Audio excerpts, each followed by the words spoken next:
찬양과 기도의 강구대로 우리 주님께서 우리를 회복시켜 주실 줄로 믿습니다.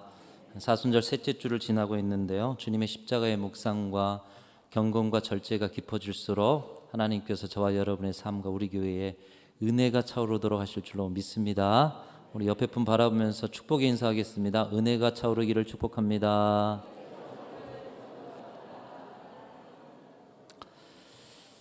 사순절 세 번째 주를 보내고 있습니다. 우리가 사순절 첫 번째 주에 시작하면서 에스겔서 말씀을 보았습니다. 하나님이 주신 꿈을 함께 꾸면서 경건과 절제를 실천하는 이 사순절을 보내기 위해서 특별히 하나님은 사순절 첫 번째 주를 시작하면서 에스겔서 말씀을 묵상케 하셨습니다. 특별히 바벨론 포로가 되어서 메마르고 소망 없는 이스라엘의 한 선지자에게 하나님은 가셔서 환상을 보여주셨는데, 어떤 환상을 보여주셨느냐? 전쟁으로 회복할 수 없는 마른 뼈의 무덤과 같은 이스라엘 백성들이 이 마른 뼈에 생기가 붙고 살이 붙어서 다시 살아난 하나님의 군대가 되는 그런 환상을 보여주시고, 너희도 에스겔 너도 다시 꿈꿔라, 다시 시작해라, 환상을 보여주셨습니다. 무너지고 폐허가 된 성전을 다시 재건해서 예배가 시작되는 모습을 보여주고요, 은혜가 다시 회복되어서 그 은혜가 성전 안에 가득히 차오르더니 성전 문지방을 넘어서 자신들만 아니라 온 세상을 향한 생수의 강이 되는 역사, 그 환상을 에스겔에게 보여주셨습니다. 메마른 자리, 포기된 자리, 절망하는 자리에서도 이 생수의 역사가 있을 것이다. 그러니 다시 시작해라, 다시 꿈을 꿔라, 그렇게 말씀하셨습니다. 그리고 우리에게도 에스겔 말씀으로 같은 환상을 통해서 우리도 같은 꿈을 꾸고 기도하도록 이번 사순절에 그 말씀으로 시작하게 하셨습니다. 그래서 우리가 기도하고 있습니다. 주님, 은혜가 차오르게 하소서. 주님, 내 메마른 현실에 은혜가 차오르기를 원합니다. 여러분, 그렇게 축복하고 기도하고 응답받으실 줄로 믿습니다. 은혜가 차오르기를 원합니다. 메마르고 절망스러운 자리, 도저히 회복에 대한 기도조차도 되어지지 않은 그 자리에 여러분, 하나님이 일하시면 그 자리는 회복의 자리요, 승리의 자리요, 다시 새로운 시작이 되어지는 자리인 줄로 믿습니다. 여러분, 믿으십니까? 믿으시기를 주님의 이름으로 축원합니다. 말씀을 통해 그걸 보여주시고 에스겔에게도, 그리고 우리에게도 다시 시작하라 명령하셨습니다. 그런데 돌아보면 새해 첫날도 다시 시작했고요, 또 작심삼일이 되니 구정에도 다시 시작했고요, 사순절이 되니 또 다시 시작하죠. 언제까지 다시 시작합니까? 그런데 우리 존재가 그런 존재예요. 오늘 결단해도 또 넘어지고 또 쓰러지고. 그러나 하나님께서는 또다시 시작할 힘과 능력을 주시는 분이시요, 그 하나님을 의지할 때 우리는 다시 새롭게 일어설 수 있는 줄로 믿습니다. 소망은 매번 무너지는 우리에게 있는 것이 아니기 때문에, 소망은 하나님께 있는 것이기 때문에, 소망은 일을 이루고야 마시는 하나님께 있는 것이기 때문에 하나님 의지하고 하나님께 소망을 두고 다시 시작하면 하나님께서 새로운 은혜를 채워주실 줄로 믿습니다. 참 감사하게도 내일 저녁부터 시작되는 3일 동안의 부흥사경회를 통해서 하나님께서는 우리에게 같은 말씀의 흐름을 주실 텐데요, 말씀으로 차오르는 은혜를 주실 텐데, 강사 목사님께 그 사경회의 주제를 받았어요. 본문 말씀하고. 근데 주제를 딱 보니까 이런 주제입니다. 한번 따라하겠습니다. 다시 시작합시다. 주제가 우리가 바라보고 있는 거하고 같아요. 저는 이 주제를 보고 하나님이 이끄시는 말씀의 흐름이 동일한 방향으로 흘러가고 있다라는 것에 참 감사했습니다. 여러분, 이 사순절의 의미가 바로 그것 아니겠습니까? 우리는 죄로 인해서 죽어졌어야 되고 버림받았어야 될, 다시 시작할 수 없는 존재들이었어요. 그런데 하나님의 사랑으로 독생자 아들 예수 그리스도를 이 땅 가운데 보내시고 죄인된 우리의 죄를 짊어주시고 십자가에 죽어주시고 부활하심으로 우리는 다시 시작할 수 없는 존재에서 예수 그리스도로 거듭나고 예수 그리스도로 다시 시작된 하나님의 거룩한 백성이 되어진 줄로 믿습니다. 주님의 은혜로 우리가 죄인의 삶에 종지부를 찍고 하나님의 거룩한 자녀가 되었음에도 우리는 또 넘어져요.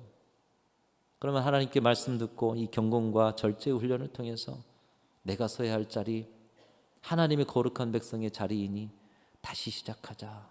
다시 시작하자. 이 사순절에 우리가 묵상하고 훈련하고 있는 바가 그것이에요. 점검하고 있는 바가 그것이에요. 여러분, 여러분의 삶에 어떤 일을 다시 시작하고 싶으십니까? 사업을 다시 시작하고 싶습니까? 아니면 가정을 다시 시작하고 싶으십니까? 여러분의 인생의 실타래처럼 얽힌 어떤 문제를, 어떤 관계를 다시 시작하고 싶으십니까? 때론 백지에서부터 다시 시작하고 싶으신 그런 일들은 없으십니까? 마음 같아서는 컴퓨터를 껐다 켜듯, 핸드폰을 껐다 켜듯 인생도 재부팅하고 싶지만 한 번밖에 없는 인생을 뒤엎을 수 없기 때문에 새로 시작하기를 주저하고 포기하고, 그래서 늘 문제의 현장에서 허덕이는 그런 삶의 자리는 없으십니까? 사랑하는 성도 여러분, 이 세봄과 코로나 엔데믹으로 모든 것이 다시 시작하고 있는 이때에 말씀의 흐름에 여러분의 삶을 실어서 하나님이 주신 그 능력과 소망으로 다시 시작하고 다시 일어서는 저와 여러분들이 다 되실 수 있기를 주님의 이름으로 축원합니다. 오늘 말씀이 그 비결을 가르쳐주고 있어요. 오늘 말씀이 새로운 시작을 하려는 모든 사람들에게 주시는 하나님의 말씀입니다. 새로운 시작을 할 때 우리가 어떤 모습으로 새로운 시작을 하면 하나님이 은혜를 주시나. 오늘 솔로몬은 이제 왕이 되었습니다. 그런데 이 솔로몬이 왕이 되었을 때는 어린아이 때였어요. 무언가를 갖출 수 있는 때가 아니었습니다. 그런데 왕이 된 솔로몬이 그의 나라의 새로운 시작을 앞두고 하나님 앞에 정성을 다해서 1000번제를 드리더니 하나님께 기도를 드리는 거예요. 오늘 본문이 하나님께 솔로몬이 드리는 기도 내용입니다. 하나님은 그 1000번제와 솔로몬의 정성과 기도를 어여삐 여기시고 그의 꿈 가운데 나타나셔서 그가 구하였던 것을 다 응답하실 것이고 그와 그의 나라의 번영을 지금 약속하시는 말씀입니다. 우리가 어떤 일을 하든지 세상의 주인이신 하나님의 허락을 받고 축복의 약속으로부터 모든 것을 새롭게 시작할 수 있다라면 여러분, 그 인생이 얼마나 복될 것이며 그 교회가 얼마나 복될 것이며 그 나라가 얼마나 복스러운 나라가 되겠습니까?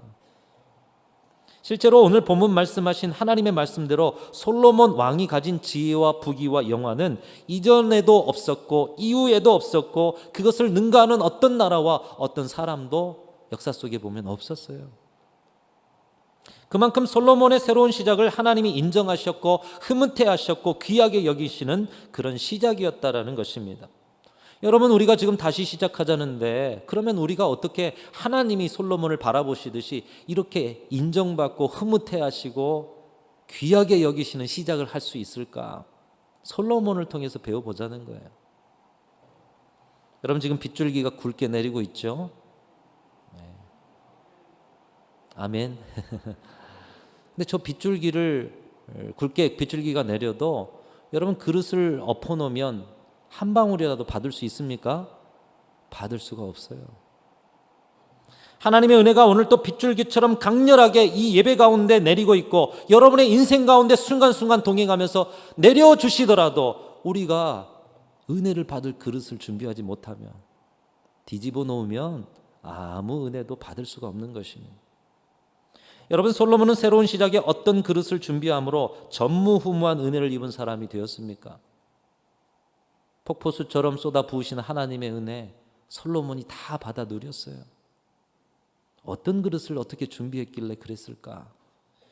여러분, 솔로몬 하면 떠오르는 것이 있습니다. 모든 세상 사람들도 솔로몬 하면 이것을 떠올려요. 무엇이 있죠? 지혜를 떠올리죠. 인생을 성공적으로 이끌고 솔로몬의 통치를 성공적으로 이끌게 하였던 것이 지혜다. 세상 사람들도 그렇게 여기고 있고, 특별히 성경은 그 지혜를 하나님이 주셨다. 그리고 그 지혜로부터 솔로몬이 번영하는 나라를 이루었음을 성경이 보여주고 있습니다. 그런데 여러분, 지혜가 무엇일까요? 솔로몬이 받았던 그 지혜는 어떤 지혜일까요? 어떤 가정에 지독한 술주정뱅이 아버지가 있었습니다. 그에게는 2 아들이 있었어요. 그런데 아버지가 술만 먹고 들어오면 폭력이요, 욕이요, 아이들을 그렇게 학대하는 거예요. 큰아들이 장성해서 아버지와 똑같은 술주정뱅이가 되었습니다. 어떤 사람이 이 큰아들에게 왜 술주정뱅이가 되어서 인생을 허비합니까? 이렇게 물었다는 거예요. 그러자 이렇게 대답합니다. 내가 어려서부터 보고 배운 것이 이것뿐입니다. 아버지는 항상 술에 취해서 집에 들어오셨고 저희들을 때리고 학대하였습니다.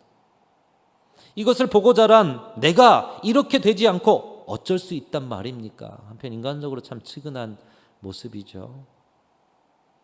그러나 둘째 아들은 술주정뱅이가 되지 않았고 착실히 자기의 일을 하면서 경건한 삶을 살았다고 합니다. 마찬가지로 이 사람이 찾아가서 묻습니다. 어떻게 형과는 달리 당신은 아버지처럼 되지 않을 수가 있었습니까? 그러자 대답합니다.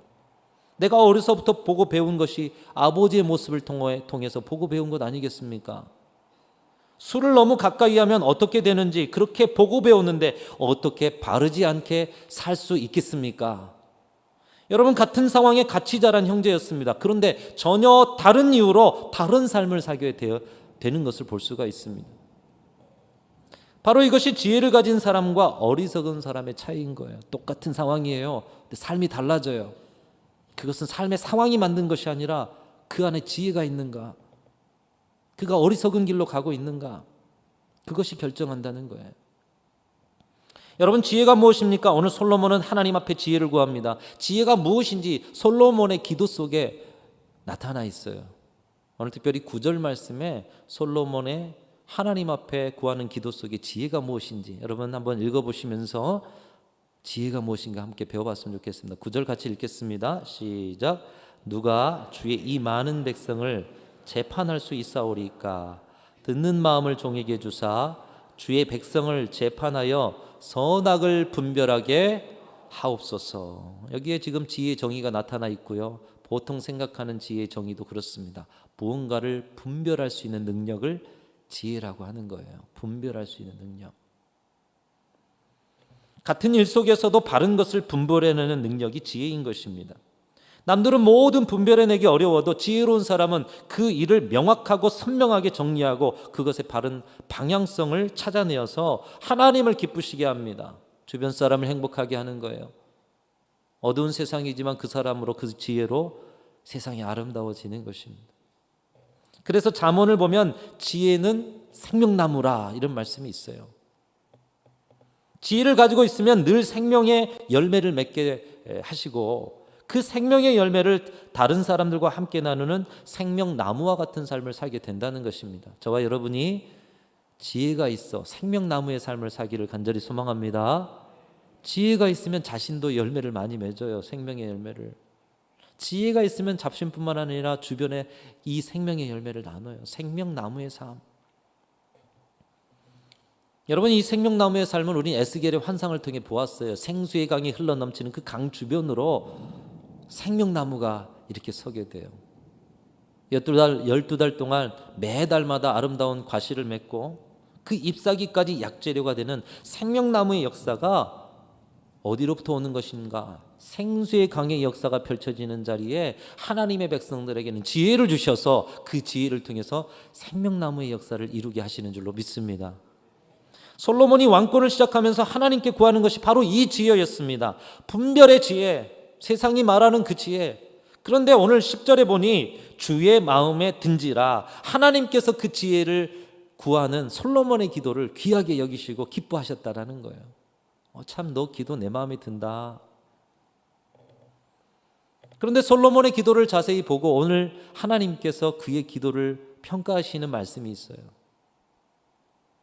솔로몬의 기도에 대해서 하나님 뭐라 하시느냐? 솔로몬은 모든 일에 자신이 원하는 결론을 정해놓고 그것을 달라고 기도하기보다는 내가 원하는 것이 아닌 하나님의 뜻에 올바른 것을 분별할 수 있는 지혜를 구했고 하나님께서는 그 기도를 들으시고 기뻐하면서 그의 인생에 지혜를 주심으로 생명나무의 삶을 살게 하셨다는 거예요. 우리가 보통 기도할 때 하나님 뭘 주세요? 이것 주세요. 솔로몬이라면 전쟁에 이기게 해주세요. 오늘 하나님이 또 그렇게 말씀하시죠. 다른 사람은 전쟁에 이기게 해달라, 뭐 왕권에 좋은 신하들을 달라, 부유함을 달라 이런 기도할 텐데 너는 지혜를 구하는구나. 하나님이 기뻐하셨어요. 그런데 우리도 가끔 이 솔로몬의 지혜 그리고 솔로몬의 번영을 보면서 하나님 앞에 기도합니다. 하나님 지혜를 주십시오. 하나님 우리 자녀들이 솔로몬처럼 지혜로운 자가 되게 해주십시오. 하나님 우리의 지도자들이, 우리의 성도들이, 우리의 국민들이 지혜로운 사람들이 되게 해주십시오. 우리도 솔로몬처럼 기도해 왔어요. 그런데 오늘날의 현상을 보고 우리의 삶을 볼 때면 솔로몬과는 달리 솔로몬에게는 번영을 주셨어요. 그 지혜로 왕성한 나라를 이루게 하셨어요. 그런데 솔로몬과 달리 이 지혜의 생명나무가 되어지지 못하는 자리가 우리 삶에 있는 것을 볼 때, 아니 우리도 지혜를 구했는데 왜 솔로몬처럼 지혜를 주시지 않는가? 여러분, 그런 의문을 가지실 때는 없으셨습니까? 말씀을 묵상하다 보니 해답이 바로 말씀 가운데 있습니다. 왜 우리가 구하는 지혜, 우리는 솔로몬처럼 그 지혜로 생명나무의 삶을 살지 못했는가? 9절 말씀 보면 그 해답이 있어요. 우리 다시 9절을 읽어보시면서 진정 우리가 하나님이 원하시는 기도, 하나님이 원하시는 지혜를 구하는 자들이 되었으면 좋겠습니다. 우리 9절 같이 읽겠습니다. 시작. 누가 주의 이 많은 백성을 재판할 수 있사오리이까? 듣는 마음을 종에게 주사 주의 백성을 재판하여 선악을 분별하게 하옵소서. 9절에 솔로몬이 이렇게 기도하죠.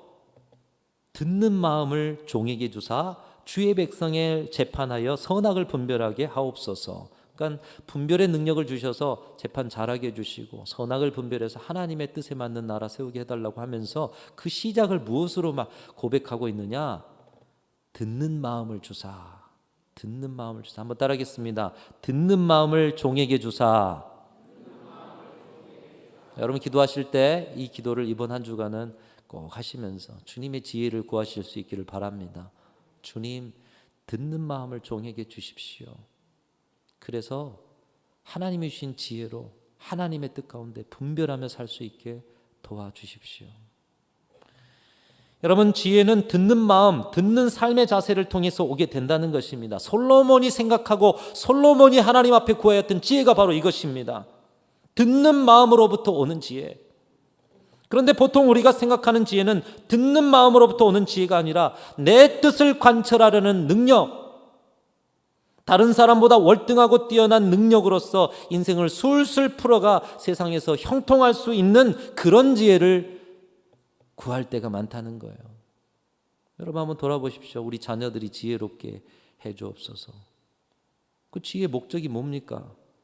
세상에서 잘 풀리고 성공하는 지혜, 뭔가 다른 친구들보다 월등해서 더 잘 되어지는 지혜. 여러분 그런 지혜를 구하지 않으셨습니까? 세상은 그런 지혜를 구해요. 이것은 솔로몬이 구했던 지혜와는 완전히 다른 지혜입니다. 하나님이 흐뭇해하시는 솔로몬의 지혜, 하늘의 지혜가 있다라면 세상이 구하는 세상의 지혜가 있습니다. 저와 여러분은 세상의 지혜에 미련한 자들이었기에 하나님이 부르셔서 세상에 미련한 자들을 택하셔서 지혜 있는 자들을 부끄럽게 하신 줄로 믿습니다. 우린 세상 지혜가 없어도 하늘의 지혜가 있기 때문에 세상 지혜가 아닌 하늘의 지혜로 세상을 아름답게 하는 사람들이에요. 솔로몬이 가지기 원했던 분별하는 능력은 듣는 마음으로부터 오는 지혜였습니다. 요즘 흔하게 쓰는 말 중에 경청이라는 말이 그것이에요. 경청으로부터 오는 지혜. 하나님이 이 지혜를 얼마나 기뻐하셨는지 우리를 창조하실 때 이 지혜를 가지도록 우리 몸에 이것을 반영해서 넣으셨어요. 우리 인간들이, 우리 사람들이 이 듣는 것으로부터, 듣는 마음으로부터 가지는 지혜를 갖기 원하시는 뜻이 창조 때부터 있었다니까요. 여러분, 하나님이 우리 몸을 지으실 때 특색 있는 여러 가지 것을 지으셨는데 귀는 몇 개를 주셨어요? 3개를요? 2개죠. 입은요? 하나 주셨죠. 여러분, 입이 하나인 지금의 세상도 시끄러운데 귀를 하나 만드시고 입을 2개 만드셨다면 그럼 세상이 얼마나 시끄럽겠습니까? 먹는 거 많이 드시겠지만 2개 입으로 그만큼 탐욕이 더 강해진 세상 아니겠어요? 근데 하나님은 귀를 2개 주시고 입을 하나 주셨어요.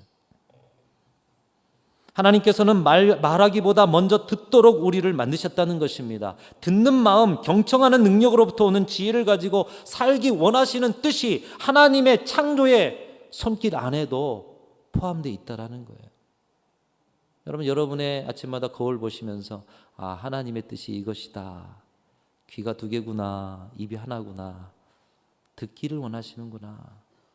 새기시면서 듣는 마음으로부터 오는 지혜를 받아 하루를 사시기를 축복합니다. 여러분 성경 곳곳에도 성공적인 인생과 성공적인 신앙의 요소가 듣기 잘하는 것이라고 말씀하고 있어요. 야고보서 1장 19절은 이렇게 말씀합니다. 사람마다 듣기는 속히 하고 말하기는 더디하며 성내기도 더디하라. 시편 95편 7편도 이렇게 말씀합니다. 너희가 오늘 그의 음성 듣기를 원하노라. 여러분 주님의 음성을 날마다 들으며 사시기를 축복합니다. 음성 듣기를 원하노라. 요한계시록 2장 7절 말씀에 한 구절만이 아닙니다. 곳곳에. 여러분 성경은 처음부터 끝까지, 특별히 요한계시록의 말씀에는 귀 있는 자는 성령이 교회들에게 하시는 말씀을 어떻게 해요? 들을지어다 말씀하고 있어요. 참 그리스도인, 참 제자, 참 하나님의 백성은 듣기를 잘하는 경청의 자세가 필수요. 여러분 이것은 세상의 성공을 위해서도 관철보다는 듣기를 잘하는 경청의 자세가 세상의 성공에서도 필수인 것을 여러분 주변과 인생 속에서 많이 경험하고 보셨을 것입니다. 중국의 초나라 항우라는 사람이 있습니다. 이 사람이 집권 초기에는 전쟁에 백전백승했어요. 근데 점점 전쟁이 길어지자 결국 한나라 유방에게 패배를 하게 됩니다. 초나라 항우와 한나라 유방의 차이가 무엇일까요? 이 초나라 항우는 전쟁에 능한 사람이었어요.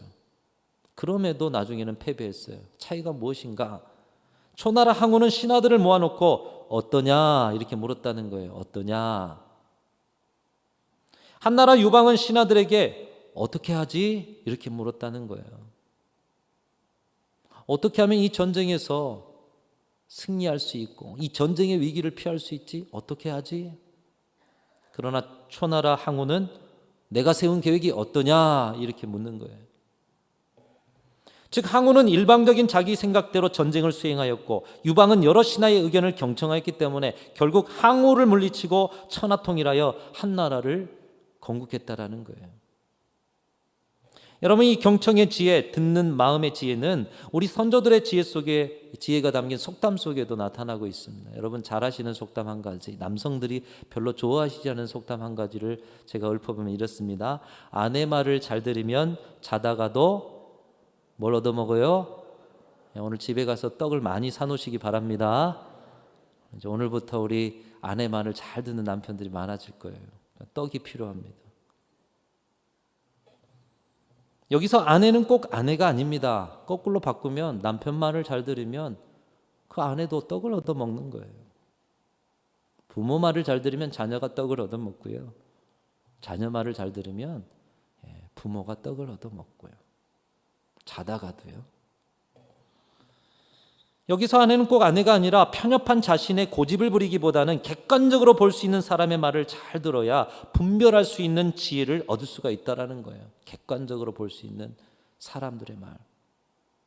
참 놀라운 것은 오늘의 21세기의 경청의 중요성이 대두되고 있지만 솔로몬은 수천 년 전에, 그것도 어린아이였을 때, 하나님 앞에 구하는 기도가 듣는 마음을 주옵소서, 경청하는 지혜를 주시옵소서, 이렇게 간구하고 있는 거예요. 참 대단한 사람 아닙니까? 여러분, 여러분의 자녀가 여러분에게 이런 하나님 앞에 이런 기도를 할 때 얼마나 사랑스럽겠어요. 하나님, 저에게 듣는 귀를 주세요. 그래서 지혜롭게 해주세요. 우리가 생각하기도 사랑스러운데 하나님의 보시기에 얼마나 솔로몬이 사랑스러웠겠어요. 미국의 저명한 정신분석학자인 칼 매닝거 박사는 이렇게 말했습니다. 듣는 일은 신비한 자력을 가진 창조적인 힘입니다. 여러분, 듣는 힘이 신비한 자력이 있대요. 자력이 뭐냐면 자석같이 끌어당기는 힘이죠. 듣는 것은 끌어당기는 힘이 있다라는 거예요. 사람들은 자기 말을 잘 들어주는 친구 곁에 머물고 싶어 합니다. 여러분도 그러시죠? 내 마음 알아주고 내 말 한 번 더 들어주는 친구, 한 번 더 만나고 싶잖아요. 누군가 우리 말에 귀를 기울여 줄 때 우리의 존재는 만들어지고 열리고 확장됩니다. 여러분, 여러분의 자녀의 말을 잘 들어줘 보십시오. 아이가 성숙한 사람으로 만들어져 가고요, 마음이 열려져 가고 확장되어 간답니다. 아이들뿐만 아니라 성도들 여러분 서로도 그렇죠. 나는 이 진리를 깨달은 뒤부터 모든 사람에게 애정을 갖고 그들의 말에 귀를 기울입니다. 처음에는 건조하고 하찮고 지루한 이야기일 뿐일지 모르지만 곧 그들은 거기에 마음을 담기 시작합니다. 그리고 그때부터 놀랍고 생생한 자신의 진정한 모습을 드러냅니다. 여러분, 처음에 우리의 대화들이 그렇잖아요. 잘 모르니까 표면적인 대화하다가 잘 들어주는 거예요. 그러다 보면 속 이야기가 나오고요. 자신의 인생의 깊은 여러 가지 이야기들이 나오잖아요. 그래서 지난 수요일 저녁에 교회가 건강하고 행복하려면, 우리 교회가 4대 비전 12대 목표가 있죠. 그중에 첫 번째 비전이 건강한 교회, 행복한 교회예요. 이 건강하고 행복한 교회 세 가지 목표가 있는데 그 중에 하나가 전인적인 소그룹, 전인격적으로 서로를 나눌 수 있는 그룹들이 생겨야 한다는 거예요. 순천 중앙교회만 생각하면 내 마음 나눌 수 있는 사람이 있어. 그래서 거기 가고 싶어. 여러분 얼마나 행복합니까? 그런데 교회를 생각하면 내 마음 나눌 사람이 하나도 없어요. 가고 싶겠어요? 여러분은 어떠세요? 들어주기 위해서 찾아오는 사람이 많아질 때 여러분 그 교회 가고 싶어지는 거예요. 행복해지는 거예요. 우리 교회가 그런 비전을 가지고 그런 목표를 이루는, 서로의 소리를 들어줄 수 있는 이 경청, 듣는 마음으로부터 얻는 지혜가 있는 그런 좋은 관계들이 이루어지실 수 있기를 주님의 이름으로 축원합니다. 오늘날 이 사회가, 우리의 가정이, 우리 교회들이, 그리고 인간관계가 불행해져 가고 불통의 세상이 되어가는 절대적 이유가 바로 여기 있는 것이에요. 자기 소리내기 외에는 듣지 않습니다. 듣지 않은 사람과 사회는 지혜가 없는 어리석은 사람과 어두운 사회가 되는 것이고, 그 결과로 생명나무가 아닌 메말라가는 나무가 되어지는 거예요. 여러분 메말라가는 자리가 있으십니까? 하나님이 다시 시작하라고 하셔요. 꿈꾸라고 하셔요. 생명나무가 되라고 하셔요. 근데 그 시작을 어떻게 하느냐? 듣는 마음으로부터. 오늘 그 한 가지 기억하셔야 한다는 거예요. 여러분 우리 신앙생활도 돌아보면 이 듣는 마음으로부터 다 시작되고요. 듣는 자리가 가장 성숙한 자리예요. 오늘 예배를 통해서도 여러분 처음에는 오셔서 예배 순서 찬송하죠. 기도하죠. 근데 지금 뭐 하고 있어요? 듣고 계셔요. 찬송 속에서도 하나님의 음성을 듣습니다. 기도 속에서도 내게 주시는 하나님의 음성을 들어요. 여러분 기도하실 때 처음에는 하나님 앞에 토로합니다. 내 삶의 상황과 어려움을 다 토로해요. 부르짖습니다. 그렇게 한참 부르짖다 보면 내 마음이 고요해지면서 침묵하는데 드디어 그 고요한 자리에서 하나님의 음성이 들려오는 거예요. 결국 기도도 하나님의 음성을 듣는 자리 아니겠습니까? 그래서 우리가 찬송을 했지 않습니까? 주의 음성을 내가 들으니 사랑한단 말일세. 여러분 기도의 자리에서 하나님의 음성을 듣고 다른 어떤 자리에서 듣지 못하는 내가 너를 사랑한다. 세상은 너를 비교하고 세상은 경쟁 속에서 뭔가 소유해야 너를 인정하지만 나는 네가 아무것도 없어도 너는 내 아들이고 내 딸이다. 너를 사랑한다. 너와 함께한다. 주님의 음성을 들으시는 기도의 자리가 되시기를 축복합니다. 여러분 섬김과 봉사도 그렇습니다. 우리가 하는 사명도 그렇습니다. 이건 일이 아닙니다. 신음소리를 들은 자들의 책임 있는 반응의 자리가 섬김과 봉사의 자리예요. 교회 안에 고통받고 힘겨워하는 사람들이 있어요. 지금 우리는 대면 예배를 드리고 있지만 대면 예배 가운데 나오지 못한 사람들도 있어요. 고통 속에서. 신방이요? 섬김과 찾아가는 돌봄이요? 일입니까? 아니에요. 신음소리를 들었으니 들은 자들의 책임을 이루는 자리가 바로 섬김과 봉사의 자리인 거예요. 교회는 듣는 마음으로부터 경청으로부터 사역을 시작하는 공동체입니다. 결코 이 사회에서는 내 소리 내지 못해서 내 소리 내기 위해서 찾아오는 것이 교회가 아닙니다. 내 소리 내는 것이 신앙생활이 아니라는 말씀입니다. 그것은 오히려 하나님의 일에 방해만 되는 것이요, 신앙생활이 깊어질수록 말하는 것보다 듣는 마음의 지혜가 쌓여지는 것입니다. 여러분 가을에 이삭이 고개를 숙인다 흔히 말하는 것처럼 신앙이 깊어질수록 듣는 마음의 지혜가 쌓여지는 것이에요. 사랑하는 성도 여러분, 여러분에게 들려오는 모든 소리를 들을 수 있는 들을 귀가 있으시기를 주님의 이름으로 축원합니다. 하나님 앞에 간구할 때 특별히 이번 한 주간 듣는 마음을 주옵소서, 듣는 마음으로부터 분별하는 능력을 주옵소서 기도하시고 응답받으시기를 축복합니다. 하나님은 솔로몬처럼 참지혜를 구하는 기도를 기뻐하십니다. 듣는 마음, 그 경청의 삶이 시작될 때에 여러분의 인생에 솔로몬과 같이 새로운 시작으로 아름다운 열매까지, 생명나무의 삶까지 허락해 주시는 줄로 믿습니다. 여러분 듣때 가장 먼저 들어야 할 소리가 뭐예요? 여러분 자신의 소리예요.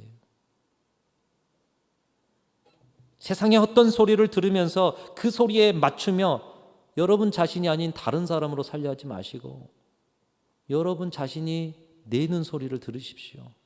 그 소리가 울부짖는 소리입니까? 그 소리가 기쁨의 소리입니까? 탄식하는 소리입니까?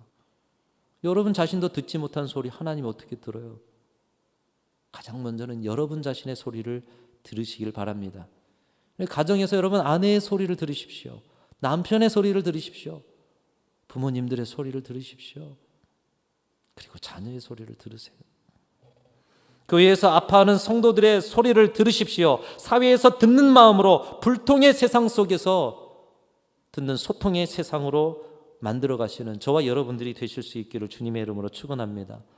여러분 그러나 이 모든 일의 시작은 하나님의 음성을 듣고자 하는 마음으로 자신을 하나님 앞에 내어놓는 오늘 솔로몬과 같이 하나님의 음성을 먼저 듣고자 하는 하나님의 소리를 먼저 듣는 그 마음, 그 하나님의 소리를 듣기 위해서 하나님 앞에 엎드리는 자리로부터 우리는 모든 소리를 듣게 된다는 것입니다. 우리가 이번 사순절에 하는 경건과 절제 훈련이 바로 이것입니다. 이번 주에 있는 부흥사경회를 통해서도 들려오는 하나님의 말씀을 귀 기울일 때 우리는 생수의 강의 역사로 이끄시는 거대한 말씀의 흐름에 참여하여서 솔로몬이 누린 것과 같은 이 시대 속에 하나님이 부어주시는 은혜를 충만하게 누리게 되는 줄로 믿습니다.